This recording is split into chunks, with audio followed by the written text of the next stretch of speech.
Hello everyone on the YouTube. Let me just fix my little ascot. So, today we're going to talk all about toning. So I travel, like as most of you know, I'm a well-educator. I travel through the west half of the United States, and I teach hair color, hair cutting. That's kind of in trend. Those are kind of my main gigs. And one of the things I always, I guess, see in salons is they always have issues with toning, toners not lasting as long as they should.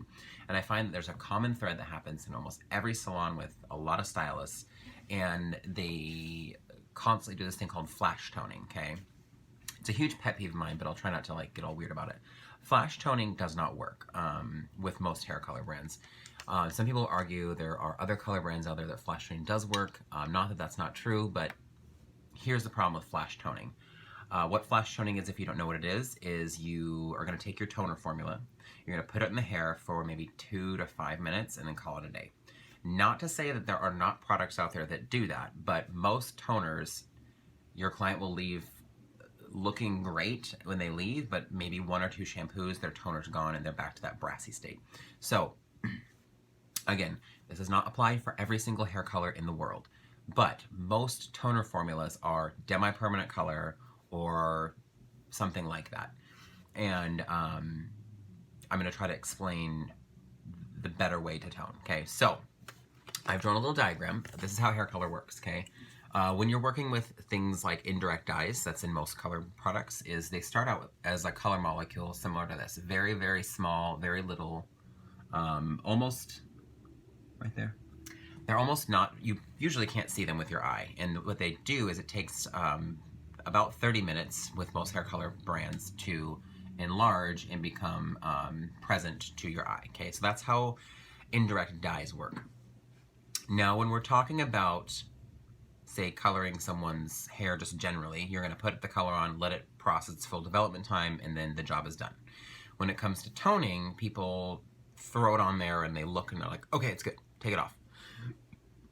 So here's the problem. If we don't let the product develop with a full time from this little speck of a dye to the full dye that it could be in the cortex of the hair strand, right there, the color will come back out. So for instance, let me draw this really quick. Stand by. So I drew a little diagram. So this over here, these little blue circles, are representing the full development time of the hair color, okay? So what they swell up, they get stuck in the hair, and what they do is, because they're so big, they have a hard time coming back out the cuticle layer. This is why hair color doesn't fade as quickly as other colors. So this is just how hair color works. So if you don't let the color develop fully, say this is a good example of that, it's not as large and it's going to easily come back out the cuticular layer of the hair, therefore having quicker fadage in your color. Okay, so because toners typically are made of hair color, these rules still apply. So the trick is you let your toner sit on longer. Okay, longer toning time will result in longer longevity in the hair. It won't fade as fast. So your platinum blondes that you bleach out to like a yellow stage, and then you tone them for say 5 minutes, they look great when they walk out the door, but again, like I said earlier, 2 shampoos later, they're back to that banana color. And usually it chalks up to the development time not being long enough. So here's my rule of thumb, okay, with toners. If your color that you're using is, say, a 30-minute development time, okay, say it's a 30-minute development time for your traditional color you're using, a good rule of thumb is to cut it in half. So what that would give us would be 15 minutes of development time, okay? So the other thing, too, is you could use the same logic is if it is a 20-minute developing time, okay, typically, you can cut that in half as well, and what you'll get is a 10-minute development time. So again, like to reiterate, if your color that you're using to tone requires 30 minutes of development time, you can get away with half of that, meaning 15. If you are working with a color brand that takes 20 minutes for development time, you can get away with doing 10. But those, in my opinion, are the minimum to get those toners to last longer.